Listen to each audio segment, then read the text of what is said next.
My friends, welcome back to Camtaso Park. In the last episode, we took a look at Pueblo de Saguaro Guitaro, a Mexican mining town set deep in a canyon inspired by the mascot of Viva la Vegan, Saguaro Guitaro themselves. I seem to remember that I said I would work on the entrance area next, which now has a name. It's called Camtaso City, but as you could see when clicking on the video, today we're actually going at the back of the park to dive into the aquatic themed area inspired by Sandy Reef called Station R33F, also known as Station Reef of course. Between a fully themed Huss Top Spin, an immersive coral cove for our shops and facilities to call home, and an impressive Intamin Multidimension coaster that's completely indoors, there's a massive amount of things to look forward to in this episode. Oh, and remember, you can download this work-in-progress version of the park by using the share code on your screen, and while you're at it, you might as well follow me on the Frontier Workshop and subscribe to the channel so you don't miss the upcoming episodes. Let's take a deep dive into Station Reef now, shall we?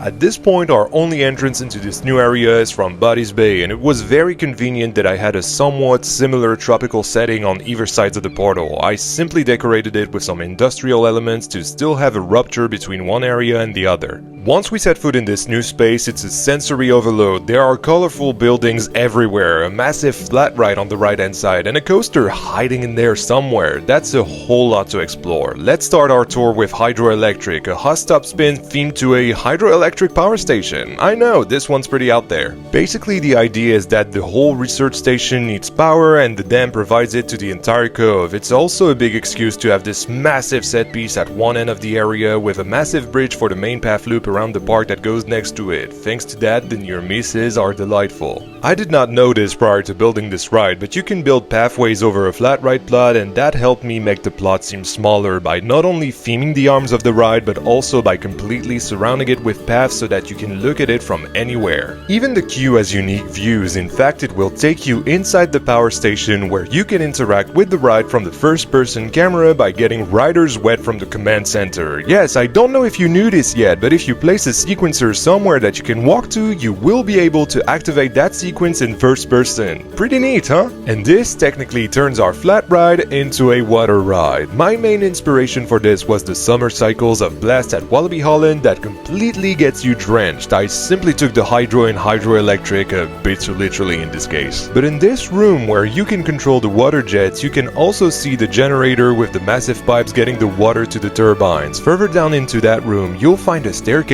leading you to an underground facility for bioelectricity research. In there, you can find the only species of jellyfish that are actually electric. It is scientifically incorrect to say that the sting of a jellyfish is caused by electricity. It's actually caused by venom in real life, but if my favorite video game Outer Wilds took some liberties and said that they can isolate you from electricity, why not say that this particular kind of jellyfish produces electricity in our fictional universe? This massive creature is what takes control of the ride as the scientists attempt to use it to generate power. Obviously, things don't go as planned, so they try to revert back to the dam's power, but the creature's fighting for control. Don't worry, it's perfectly safe. Doesn't it look safe? It is safe, and it looks great too. That reveal coming out of the underground section is just awesome, and we can see how the water comes out of the turbines from the dam, goes underneath the ride, then ends up into the cove. I think going for a ride on this is probably not a good idea. The ride's more interesting as a set piece generating kinetic energy in an otherwise rather static area anyway, but that doesn't mean that this area doesn't feel lived in. Both in the theme park and the storyline sense, it is very much lived in. As we exit Hydroelectric, we go up some stairs and come face to face with the desalination facility, which allows the entire place to turn seawater into clean water. It's also where our YannBK Toilet for today is located. I did tell you before that every area would have their own themed toilets, and here is our aquatic themed one, this time with an innovation, red or green lights to indicate whether someone's inside or not. I know, groundbreaking. As always, you can download my base toilet kit with the share code that's on your screen. You'll find sinks, hand dryers, toilet paper rolls, and of course, a toilet that you can use in your parks. Anyway, you know I love my toilets, but we've got to move on because we still have a ton of stuff to see. On the right of the toilets, we have a mysterious elevator. More about that pretty soon, but more importantly, we have the adoption center. This is where the animals rescued during missions are getting adopted by the scientists of the station, and where our guests will be able to buy our theme-specific hats. Here you can adopt an octopal, which is inspired by the little octopus sitting on Sandy Reef's back, good old turtles, or even adopt me. Well, a tiny me, really. This design was made by Paul Lemieux, who originally made the tiny ants for Planet Zoo, but we all know what happened to that series, so I asked him to do one again in Planet Coaster 2, and that's the result. I've even retroactively added the tiny ants to the other gift shops I'd made in the previous episodes. I just had to redo it a little following update 3, as the sunglasses were a little off, so here's a share code for the current version, but remember that this is Paul's design originally. Thank you so much for these iconic plushies, my friend. Another really cool item that's being sold here is the Bubble Blaster. When I realized I could scale down the coaster supports that much, I thought I should try making one of those with the colors of Sandy Reef. I really like how this little shop looks from the outside, especially with this little aquarium at the center and of course this adorable animatronic octopus sign. This is an area where I really started to avoid using grid pieces to make builds, and I think it shows. Next to that shop we have the Divers Club, which unfortunately only ended up being a facade. The original idea was to do the entire accessible entrance for the coaster, which is our next stop, please stick around, but unfortunately, as you know, I'm playing on a PS5, and that means that sometimes I must sacrifice some of my vision to save some percentage on the counter. It's unfortunate, but there's not much I can do about it. This still is the staff access to the station, but it would have been so much cooler to have an entire lobby to welcome people who can't walk downstairs and get them on the ride some other way. Fortunately though, we still have the main way to get to that ride. This massive yellow building is the entrance of Sub Explorer, our main ride for the area. But Yann, I don't see any ride, I hear you ask. Well, yes, it's a fully indoor Intamin Multidimension coaster. Haven't you been paying attention? And for this, my dear guests, I must get you fully immersed from the moment you set foot in the queue to the moment you leave the ride. Let's see if I manage to achieve that. This massive yellow building is the command center for all the missions that leave Station Reef, and we step inside it by going into the maintenance bay for the submarines. In fact, we're greeted by one that's come back from a deep sea mission and is getting worked on for its next one. From here, we take a turn into a tunnel that leads us to the Rainbow Cave Research Institute, more specifically its Coral Research Division, where we can see a few specimens have been gathered to determine how Station Reef can help save coral reefs around the globe. I'll let you read the little information screens about all 4 specimens when you tour the park, but it's all linked to the most important piece of information in the room, Captain Sandy Reef's expedition report from the Deep Sea Reef. All specimens gathered at the Deep Sea Reef confirmed the hypothesis that a creature feeds on its coral.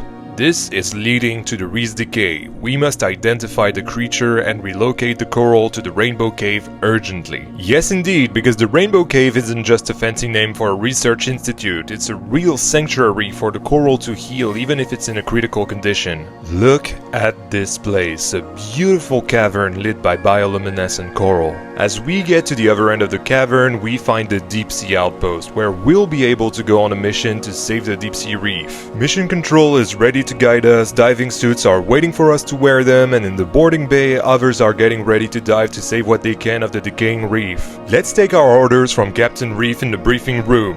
1. Travel to the Deep Sea Reef. 2. Identify the creature. 3. Save as much coral as possible. And 4. Extraction towards the sea cave of Station Reef. Divers, it's time to proceed to the boarding bay. Good luck on your mission and may the tides be in your favor.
Hey, you made it! That fish beastie almost got you at the end. And let's be real for a second. Wasn't this absolutely amazing? Sub-Explorer is all I always wanted to do in Planet Coaster, but never could until the sequel came around because the dark environments are just so well done now. It's an extremely complex coaster with an unloading station, an offloading station, multiple launches, trick tracks and block sections that allow 5 of those beautiful custom submarine vehicles to run on the track at once. If I had to choose the one thing that I'm the most proud of in my quote-unquote Planet Coaster career at the moment, Sub-Explorer and Station Reef would certainly be it. So tell me, were you immersed from the moment we entered the queue line to the moment the coaster arrived at the offloading station? Because I definitely was, and I've built the bloody thing. Now let's just stay immersed in Station Reef's sea cave, which actually leads you to that sea cave. And look at that, this is the mysterious elevator we saw earlier. I really felt bad when I realized I didn't really take accessibility into account for what I've built in the last episode, so I wanted to do better this time around. And for everyone else, Hydroelectric and Sub-Explorer share the same exit path leading to the toilets, although the former will be the one that'll make you need the toilet.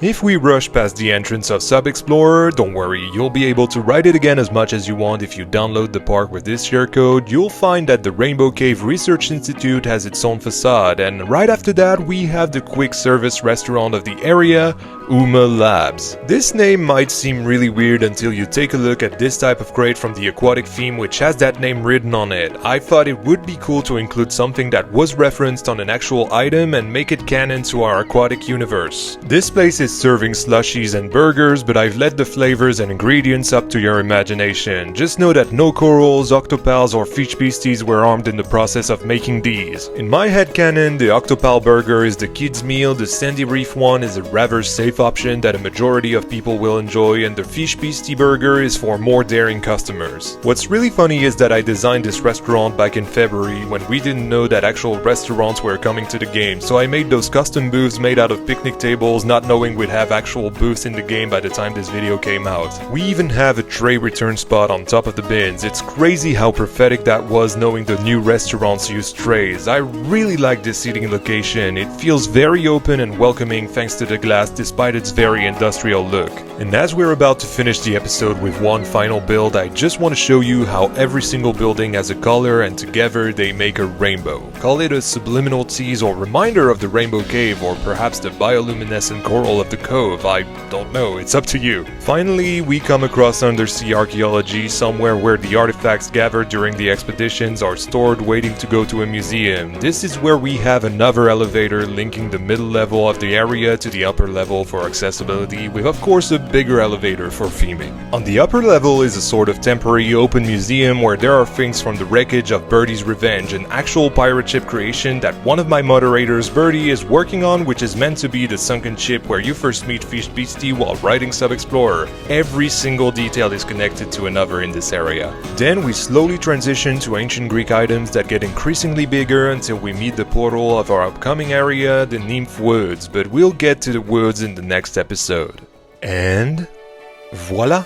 This was Station Reef, the aquatic area themed to Sandy Reef, the new diver character in Planet Coaster 2. This is probably the most immersive area I've ever built. I'm extremely proud of what I've done here, especially considering I've already built so much in Camtaso Park. I'd even go as far as saying that this is close to the caliber of what I would build thanks to a PC. In fact, you may not know this, but I'm trying to save for a PC. If you'd like to see that one day, make sure to support my hard work by liking this video, being supportive in a comment down below, and by subscribing to the channel. I really want to thank you for your patience, knowing this episode comes out 5 months after the previous one. In fact, this is why I'm making this big comeback with the remaining Camtaso Park episodes, which will be coming out weekly until the end of the series, so it really is the best time to subscribe. On top of that, if you cannot wait much longer and want to get the episodes in early access, consider becoming a channel supporter with the link in the description. You'll even get sneak peeks at ongoing projects, special badges next to your name in the livestream and premiere chats, your name at the end of my videos and in my parks, but most importantly, you'll help me get close register to buying a PC like these 31 legends are doing right now. And of course, if you'd just like to share your builds with me and my community, why don't you join the YannHQ Discord server? It's completely free and it's a very feel-good place where we'd love to welcome you. You'll find the link for that in the description. But until then, this has been Yann, you've been awesome, and I'll see you all next week for a new episode of Camtaso Park.